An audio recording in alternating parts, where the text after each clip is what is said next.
Welcome to Measuring Success Right, the official podcast of the Marriott Student Review, a podcast for students by students, where we connect the leaders of tomorrow with the issues of today. Thank you for everyone for being with us today. My name is Jason Higbee. And my name is Hunter Hawkins. And we are here today with Cam Mickle. Cam, thanks for joining us. Thank you. Happy to be here. Cam, tell us a little bit about yourself. So I'm just a junior at the communications school, studying advertising. I grew up in Wisconsin and then moved to Texas when I was about 12, and I'm from Austin and served my mission in Brazil, and then I also went to BYU, Idaho, and then transferred down to BYU about 2 years ago. Just curious, what made you want to transition down to BYU Provo? Large part was because my brother, who was my roommate at the time, got married. And then also majority of my friends were down here at BYU, as well as I'd heard great things about the business school and just a lot of the programs at BYU. Sweet. So what kind of made you choose the business school? I know there's a lot of great opportunities here at BYU. Well, I'd always kind of just had like an interest in business. Like both a lot of people in my family, especially my dad, played a lot of role in business. And so that's always kind of been something like on my mind, and I've always wanted to be an entrepreneur. And so that was kind of something that I was really interested in when I moved down. So I actually applied to the marketing program 2 summers ago and then didn't get in and thought it was the end of the world. And so then after talking to one of my cousins who's in the advertising industry and works for an ad agency in New York, he was kind of the one that convinced me to kind of go the advertising route in the communication school. And I hadn't really heard much about it. And so I was just kind of blown away at how, similar in the overlap of advertising and marketing, as well as like all the different opportunities and things that the advertising program offers. Yeah, that is really cool. It's kind of nice. Like you said, you thought the world had ended when that hit. And I think a lot of people who apply to business school and don't get in get that. But like you said, there's hope. There's a lot of other amazing majors and careers out there that don't just involve the business school. For sure. Well, and my follow-up to that would be, I know you've taken a lot of business school courses. How have you been able to integrate that into the passion you have to be an entrepreneur, but also into your advertising courses? Yeah. Well, it's a lot of it, especially my entrepreneurship classes that I took while applying to the major of marketing. I've just seen how I've used it like in my own business as a life coach and being able to implement things like that, as well as, like I mentioned, a lot of the overlap. There's a lot of like similar principles. It's almost just like a different font in advertising. It's just kind of like a different angle. It's almost like a psychological or like humanities aspect to a lot of business. So I've seen kind of a lot of that transition that I've really liked. Explain the psychological, like in advertising, like that's what you're doing, is you're attacking the psychological aspects of human nature, or? Yeah, kind of similar. Just like a lot of in marketing, people will talk about like a client profile or just like a customer profile and kind of like who they are, the psychographics and the demographics of things like that. But I feel like advertising, especially in the strategic department in which I like focus, is like really focused on like what do people do and like why are they doing it. And so it's almost like psychology and business. It's like, why are these people making these decisions, or why are these people like making transitions into, or like how will this message affect them, instead of just like, will this advertisement like make sales? It's like, oh, how will this affect their perception of things, or how will it affect them to act? That's actually really interesting. I didn't know any of that. So you just said that you have your own little business. You want to talk to us a little bit about that? Yeah, I've always kind of grew up like super interested in psychology. It's something that my mom kind of ingrained in me, because she had a bishop going through her divorce that wrote the color code book. If you've ever like done that personality test of like the red, yellow, blue, and white. And so for her, that's like doctrine. And she's also just super into self-help and a lot of psychology. And so I kind of grew up super interested in it. And then it wasn't until I think my sophomore year in college where there was this lady named Jody Moore who she has like a podcast as well as books and like coaching programs that talks about better than happy. And it kind of just showed a different aspect. And a lot of her teachings is like very similar to what I incorporate in my business. So my business is called Life Solutions. It's LYFE Solutions. And so it stands for Love Yourself First Every Day. And so I just talk a lot about essentially that intrapersonal communication or that dialogue with yourself, which is something that like happens 24/7 and is occurring every single day, and it's a relationship that like you've had since you were a child. But a lot of times we're like not even aware of that or even how we communicate with ourselves. And just like her take on being able to control like your thoughts or work on your thoughts instead of like trying to change your actions or the results of your actions or even the circumstances of your lives, just made life for me seem so much more like manageable and like able to progress. So her mentality is to focus on your thought process instead of your actions, and the thoughts, you changing your thought process will lead to better actions or happier actions. Yeah. So she uses what I call, in my business, I call it the SITFAR model, which just stands for like circumstances, thoughts, feelings, actions, results. And so essentially your thoughts about your circumstances lead to your feelings, which oftentimes the feelings that you have regarding and your thoughts lead to your actions, which end up like your overall result. And so she says like it's so hard to control our feelings because of like physiological things, or even like control our circumstances. And we can see people in circumstances. Like for example, like I know plenty of people who are extremely fit who like don't love themselves and don't love their body. But I also know people who aren't extremely fit who love their bodies. And so that kind of right there shows that like circumstances don't determine your feelings or your actions. And so like those thoughts and how you think and look at yourself can be completely different depending on like your circumstances. Dang, that is really cool. I love those. You came up with a lot of really good acronyms. I love the name of the business, Love Yourself First Every Day. And I think that's pretty much everybody. Everybody's in that target audience of loving yourself. But you in your business specifically, who do you usually help, or who's your target audience? Yeah, I primarily like to work with especially young men from like 14 to 24, and just kind of especially, I mean, I've worked with clients that are like mothers of children, mothers who have like had children leave the house, that are empty nesters. I've also worked with like young parents, but primarily I really like to work with kind of the like young men target, just especially because I feel like it's super uncommon amongst men. Like it's getting a little bit more common, which is awesome, but just being able to like express your feelings and like going to therapy or even just like looking to work on yourself, because I feel like a lot of habits we have is just to like channel it into a certain direction. Like a lot of times if you like go through something hard, people are like, oh, go to the gym. And like, that's a great habit, but it's like, it's really important also to process those emotions and allow yourself to feel certain things and like understand how you're really feeling for you to feel like a complete person. So just follow up to that. So is there like a step-by-step process? If someone says, oh, you should just go to the gym, and you just shared, oh, hey, we need to understand the feelings first. Is there like a step-by-step where it's like, okay, we need to understand our feelings and then we need to establish a goal, or is there in-between steps, or yeah, how does that work? I think it's kind of like a mix. And what I love is like, I think the hardest part about it, but yet like the easiest, is like it's something that doesn't require like a ton of effort. It's primarily just conscious effort. And so sometimes it's difficult to remember, like, for me, it's kind of the same way with like walking. Like you don't recognize that like how easy/hard walking is until you're like, oh, am I walking normal in front of other people? And you're like, I think this is how to walk normal.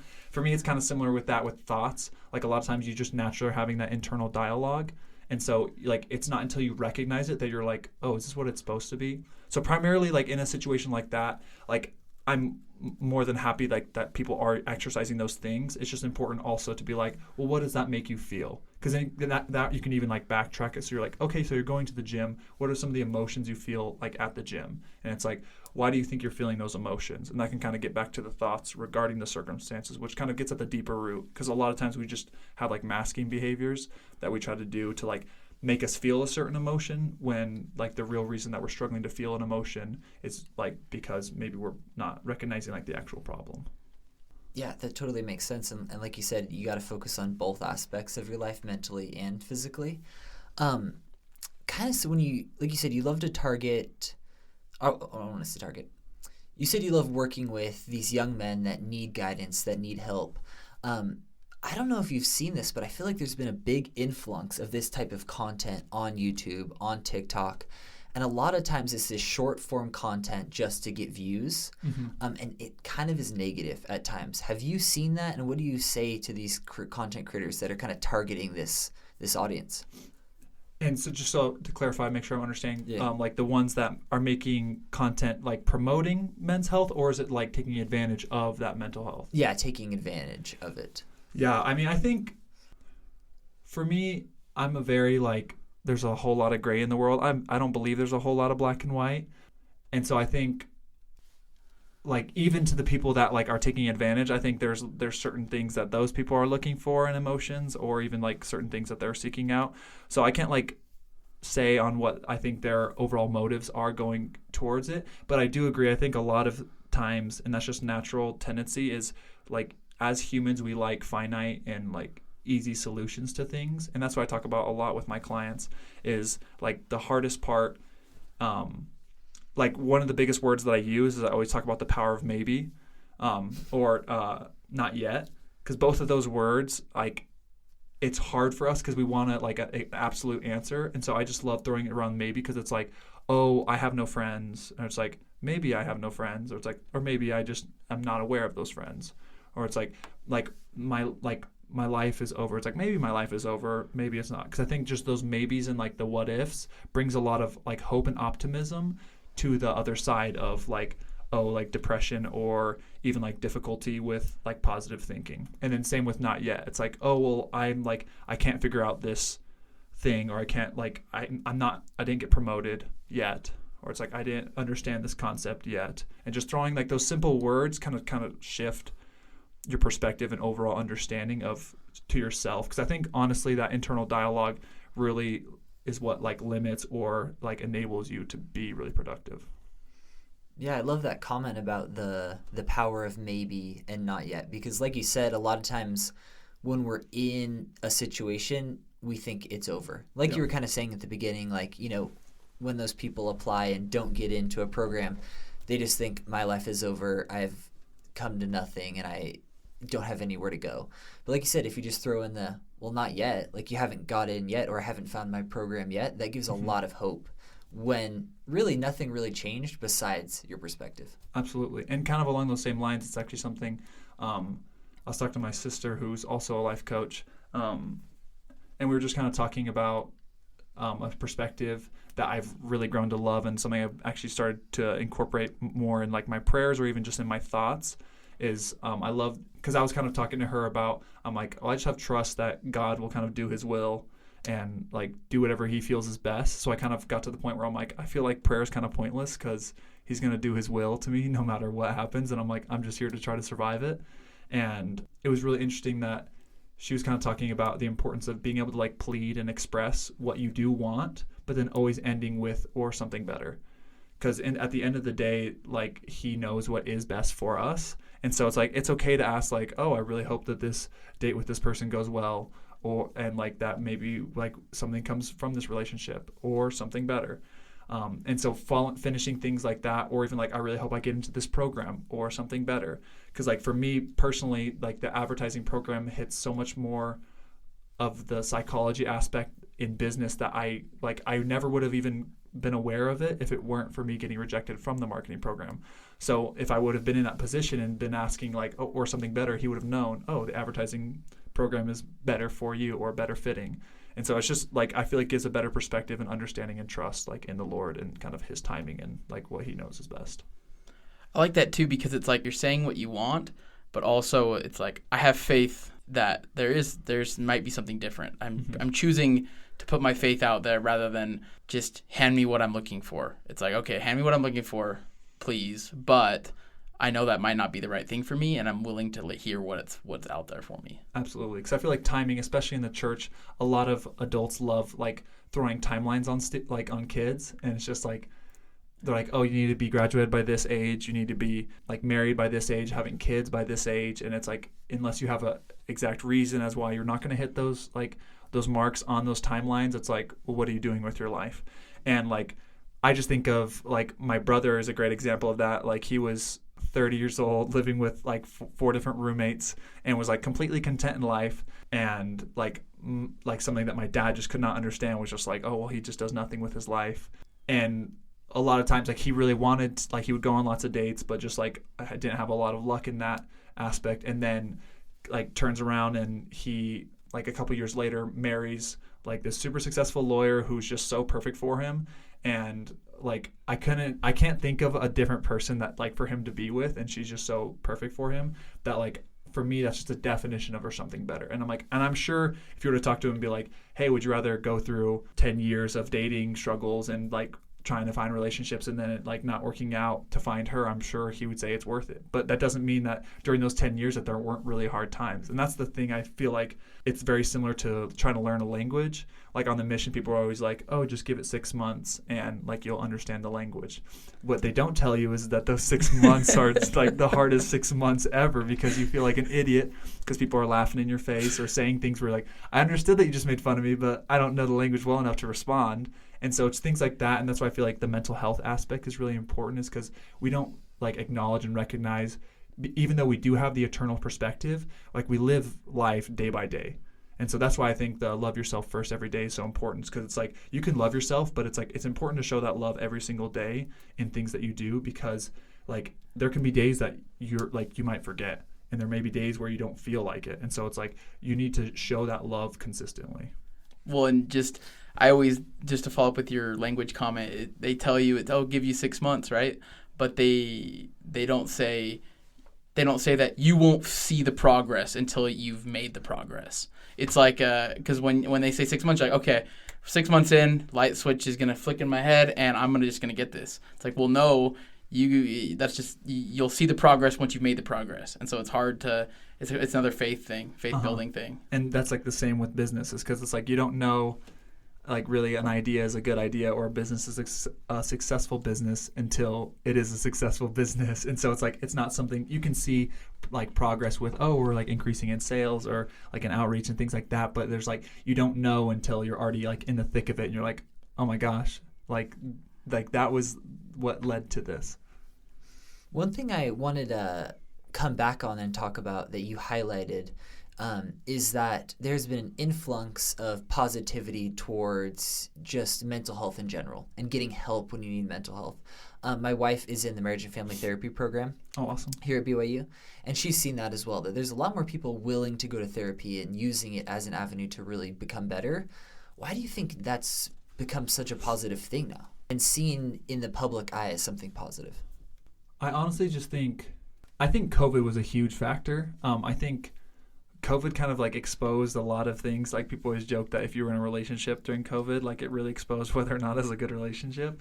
And I even saw it like coming home from the mission. I was like, I just had like what I call a manual of what life was going to be like, and even like what it was going to be like coming home and like how my family was going to treat me. And it's just so funny like how often we create manuals for situations and they just don't end up that way. But I think just the reason that it's become so prevalent, this positivity, is like I just think the awareness, and during that time in COVID, like you were with your own thoughts a lot. It's like especially when everything was shut down, like school was shut down, work was shut down, it's just you and your thoughts, which for a lot of people is scary, because a lot of times like we have we have busy lives almost to like stay away from those thoughts, or it's like to avoid those thoughts. So a lot of that kind of brought to surface like, oh wow, there's a lot of things like in this aspect that like I've never really felt, or I've never even like listened to myself or give myself time to meditate, or like habits like that once like kind of the norm is like offset. And I think it also just made people recognize like the importance of relationships, whether that be with themselves or with other people, that I don't think was like in the situation normally. And I also think, because a big proponent or something that I'm a big advocate for is that it's possible to feel two different emotions simultaneously.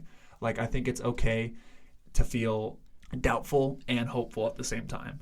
And I feel like a lot of times the gospel and even just like in teachings and like self-help, it can be hard because people are like, oh, well, you should be hopeful because like there's a lot to come. And even like the not yet, it's like it's okay to be hopeful and say, okay, like I may not be where I want to be financially or in school yet, but it's like, but it's also okay to say I'm not where I want to be right now. Like I think it's important to balance that, to be able to allow yourself to feel those hard emotions, but then at the same time still understand that there is another side of that. Yeah, that is some really great insight. I agree with you. I think, like you said, the whole issue of COVID, like you said, made people really become inward on their thoughts and realize, wow, I'm doing really good, or maybe I need some extra help in my life to become better. as you know, the self-help industry is massive. There's podcasts, books, YouTube videos, which is great for, like you said, great reach. Why do you think somebody should go get a self-help coach like yourself rather than just reading a book or watching YouTube videos? Yeah, that's a great question. And that's actually something that all of my first sessions I ever have with clients is always for free, because I'm a super big proponent. I think, especially in self-help, just like you said, there's so much material out there that I think it's so much like it's so much about fit, similar to any sport or any like passion. Like if you had or even a class, like if you had a teacher teaching a class maybe you wouldn't like, that difference is so amazing to me. Like I've had teachers who have somehow like made like art history not the worst class ever, and it's like, and it's because of their passion. It's like that fit is so much different versus like I've had classes like marketing that were not my favorite class but it's like one of the most interesting subjects to me. And so it's like things like that I just think is so important that you have that first fit. And so that's why for me, like with a client, I'm like, I take no offense if a client meets with me once and then never wants to meet again, because I think that fit is so important, because my ideology and the way I also approach problems might not be what works best for a client. Perfect. That was some great insight as well. So a lot of students at BYU fall into the male age 14 to 24 category. If you had one thing you wanted to share with them, what might that be? You can reiterate something you've already said, but I'd love to hear that. I'm sure anyone listening in that range, which is almost all males at BYU, might want to hear something. I would just say, like, and it sounds like almost counterintuitive to like a lot of what we're taught, but I think it's just you come first. And it kind of goes along with like loving yourself, because I think a hard thing that is like, it seems like the opposite of what we're told of like to be selfless and all those things. But for me, and something I've seen in so many of my clients, is when we've created that relationship that we always prioritize other people over ourselves, we don't show up as our best version of ourselves. And so when we're prioritizing ourselves, just like any relationship, if you were dating somebody and then every single time that they asked to do something, you prioritize somebody else over that relationship would get kind of toxic and unhealthy. And to the point to where like now every time you're with that person, you're not the best version of yourself. And so similarly, if we don't put ourselves before like other people and give ourselves like some self-love, oftentimes we show up as like not the best version of ourselves. And so like when we're at our best selves, we're able to be more selfless and like look outwards. But it's really important that we take care of ourselves and don't like try to be the hero. And because I feel like sometimes we glorify like suffering and like going through difficult things, but especially self-inflicted like difficulties, I think it's a dangerous path to glorify that, because then you start to think, oh well, it's okay for me to like reject my own mental health because it's like I'm being like mentally tough. And it's like, well no, it's like it's more mentally tough to try to like work through those problems and give yourself the time of day to listen. We talked about Hunter brought up the media, the social media, like that kind of you said just detracting men's health, right? Yeah. Yeah. What are some other things that you see with clients that, like when you're talking to them, they're like, oh, this is in my life, and it stems from a root cause that you see a lot of? Mm-hmm. So the first one that Hunter said would be like social media. That's a root cause of probably depression or anxiety. Do you see any other kind of things like that lead to you being able to help clients? Yeah, I think especially with clients within the church, the biggest thing I see is just guilt. And I think for me, like guilt is such an interesting like emotion / like word, because for me, I feel like a lot of it, and especially in the church, like the doctrine of it, as I feel like is taught maybe not the best, or oftentimes is like misinterpreted.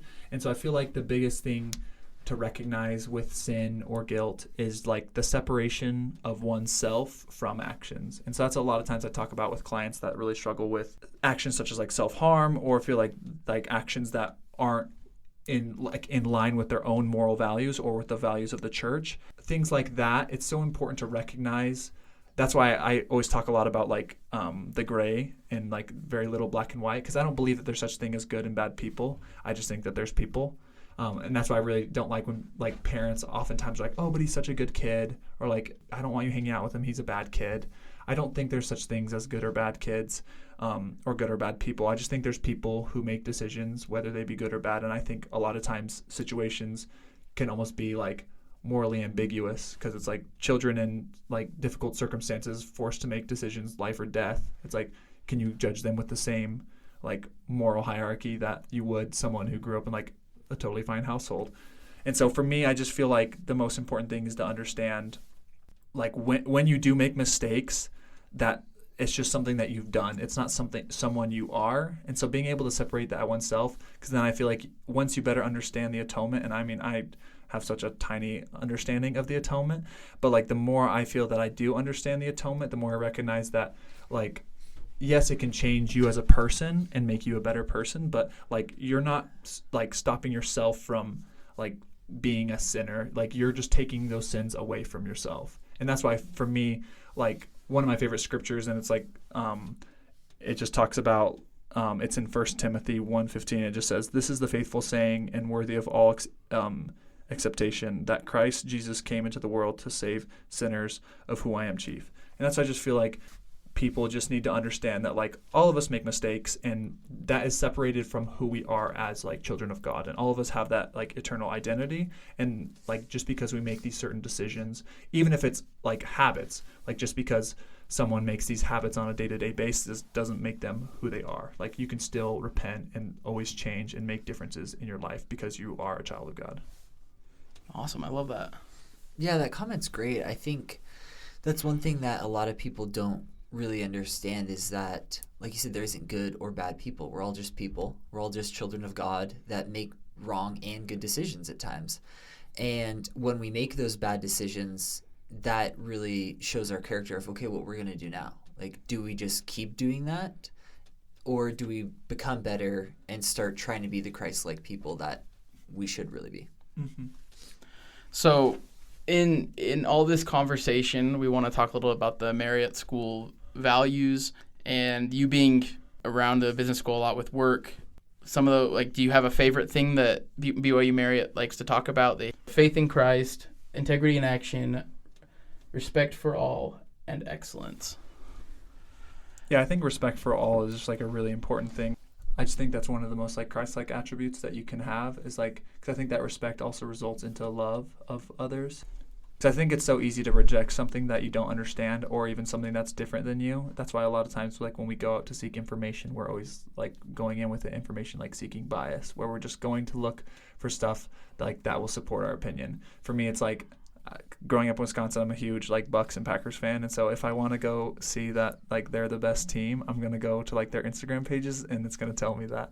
And so that similar like bias seeking information, I feel like oftentimes we go out looking to try to find things that we want to know. And that's what I love, because I have my own podcast talking about movies, because I just think film offers such an interesting perspective into people's lives that I think no other medium can show, or even like music as well can show like a glimpse into someone's life and just like the emotions, just to show that I think like you truly don't understand people. And there was I can't remember her name, but there was a therapist that I love that she made a comment that she said, if you understood everything about like someone, they would make a whole lot of sense.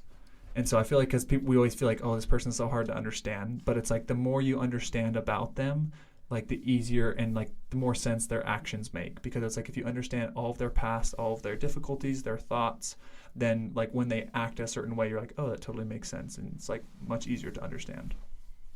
Yeah, great answer. We've actually had a lot of guests say the same thing, respect for all, so I think that's a big point. The vision of the Marriott School is we inspire to transform the world through Christ-like leadership. How have you implemented this in your work and life, and what are the fruits of it?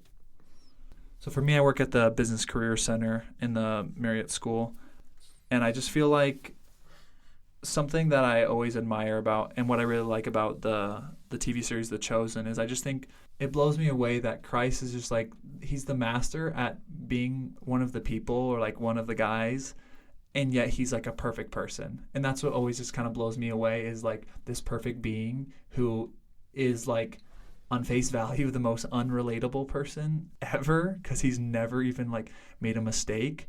but yet like suffered for all of us. I just think it's so admirable that he does his best to just essentially, like, you would never ever assume that he ever thought he was better than you or things like that. And so I just feel like as a leader, and especially in like life coaching or even working at the Business Career Center, just something that I always prioritize and think is so important is like to always make others feel comfortable, and for me, like, make others feel not judged, because that's what especially in my family, like, I always felt like my family,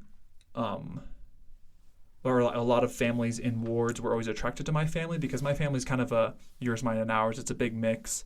Both my parents were previously married, had children, and both were previously divorced.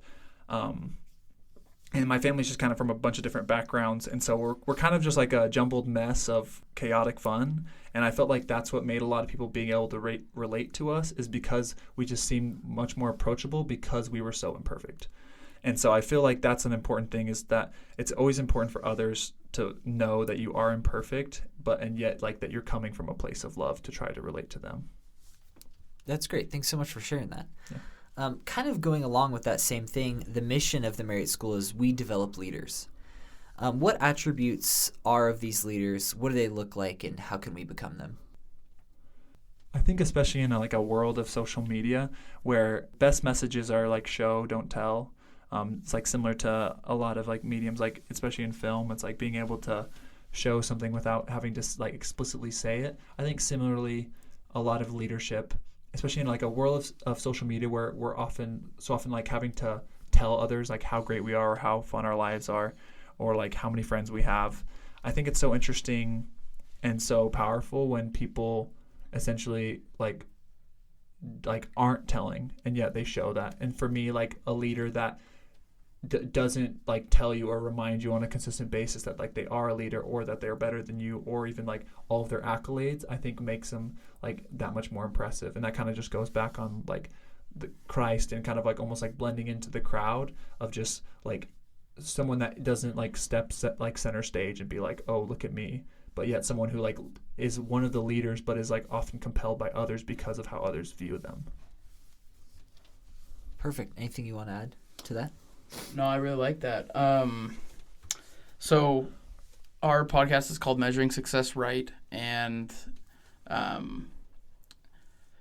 we want to know how you measure success and any thoughts on that. And I'm also curious to hear this too as a life coach. So it's like if somebody asked you this, a client, I'm really curious to see what you have to say. For me, my overall goal with my life coaching business, and it's funny, and I always tell my clients on my first meeting with them, and it's like so counterintuitive to business, because like my overall goal as a life coach is like to never like see my client again, which sounds like kind of like weird or controversial, but it's something that's super fun, because that's what I believe is the beauty of self-help is like I think it gets to the point where you're like able to help yourself a lot, and like obviously, like I said, like there's going to be ups and downs, and so there's going to be times where like you might need someone like someone to lend an ear,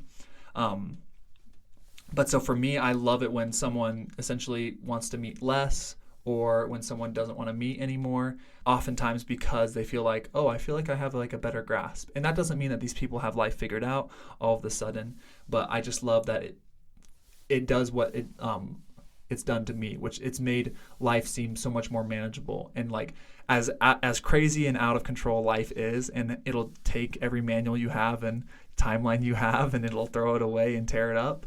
It just makes it seem like, okay, I can just do this. And kind of going on like how I measure success, for me, I just think, especially with clients, I'm a big proponent of like, I don't even think like that there's such thing as digressing.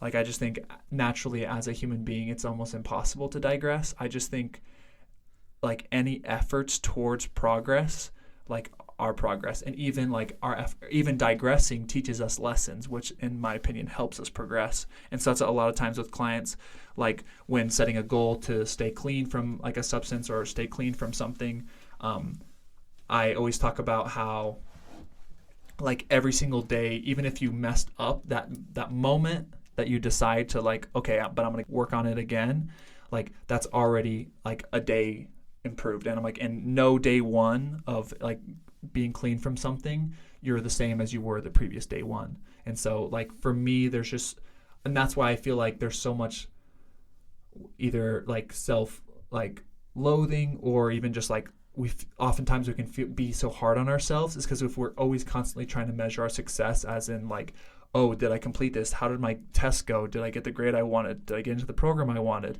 Did I get the job I wanted? And like when we measure a lot on those circumstantial like situations in our lives, it can be really easy to look and say, oh, well, I haven't hit the circumstances that I really wanted, and so I haven't succeeded. But that's what for me, like the biggest thing is honestly just like being alive and like trudging along, because there's days that I feel like I'm doing a ton of great thought work and I feel super productive and maybe I've like conquered a demon here or there, but then there's other days where I'm like, I just gotta survive and get through this day. And I think on those days where you just survive, I think those are days that you progress as well. Yeah, that's perfect. I think that was a great answer. Anything else you want to add, Cam, or you, Jason? Yeah, I had one follow-up. My favorite conference talk is from Robert C. Gay, and it's called Taking Upon Ourselves the Name of Christ. And you've kind of talked a lot about talking with clients and helping them understand things or giving them new perspectives. And in this talk by Robert C. Gay, he shares like one of the things he shares is like we should look to see others as Christ sees others. As someone looking in from a third party that maybe has never seen a therapist or a life coach or has not really gotten into self-help, but all they see is the mental health awareness things on social media or the go to this outing with the BYU's Marriott School to promote mental health or those basic things. Like, what would you say to someone to help them start self-reflecting, self-assessing? Hey, maybe I should see a therapist for this. It might expedite my process of recovering from whatever I'm going through. Like, what's that starter question or that starter thought that might help someone self-assess and get to the point where, hey, I can start conquering my demons? Yeah, I love that. I think the first thing just to understand and to preface all of it is that there's no right or wrong way to do it. And I think that's what like makes like kind of the beauty of self-help is I love that everyone's like, oh no, but you need to check this podcast out, or you need to check out this book. Or I love how there's like 4 million different like personality quizzes, and like I love personality quizzes, so I'm always like looking forward to taking those. But I think that's an important thing to recognize is that there is no right or wrong way to do it. And that's the thing a lot of times for me, that's kind of like that ambiguity that oftentimes we struggle with is we like to have a set schedule, or we like to have like the template or the format. And there's plenty of places that you can look that will give that to you, but it's just important to remember that there is no right or wrong way like to do it. Just like any relationship, there's no right or wrong way to have a relationship with your mom or dad, or with a sibling, or with like a loved one. And so in all those situations, it's just really important to first understand that like there's no way I can go about this wrong. Like the only thing that's important is that I start to show an effort and put care into the relationship I have with myself. And so I'd say like the first question and kind of step a lot of times, and like oftentimes when I meet with clients, like the first kind of stage that we go through a lot of times in the beginning is just like a recognition or just an awareness. Because I think a lot of times, similar to like I was talking about with like the walking, and you don't feel like you're walking weird until you're like, and same thing with like blinking. I'm like, am I blinking too many times right now? Like, this is weird that I'm thinking about this.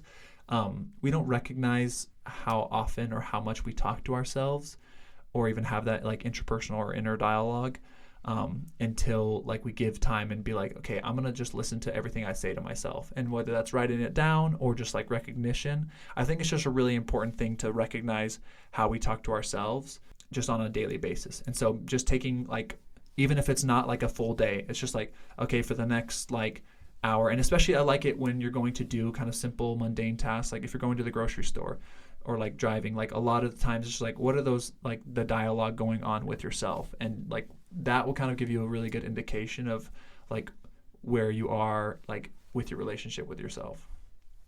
Awesome. Thanks for sharing that. Yeah, of course. Okay, perfect. Well, I think that was all the questions I had. I think there were some great insights there. The last thing I wanted to say was if there is any listeners that have any questions, want to get a hold of you, what's the best way for them to reach out and get advice? Yeah, people are welcome to reach out to me via email or even by phone number. My email's Cameron, Cameron, .Mickle, Mickle, @gmail.com. And then my number is 512-202-2166. And like I said, I'm more than happy to set up a meeting. And like I mentioned also, like all of my first meetings are always free. So because I'm always like more than happy just to kind of express and tell people kind of what I do, and also like to get a kind of sense if we would be a good fit. So perfect. Well, thank you so much again for all of your insights. Thanks for coming, Cam. Of course. Yeah, appreciate it.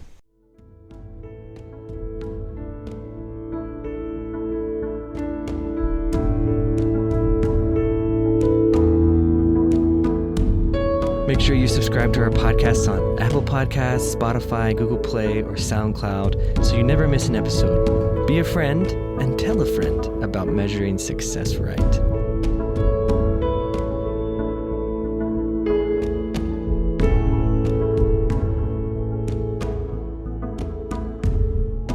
This podcast is a project of the Marriott Student Review at Brigham Young University. You can find us on Instagram, Twitter, and Facebook at Marriott Student Review or online at marriottstudentreview.org.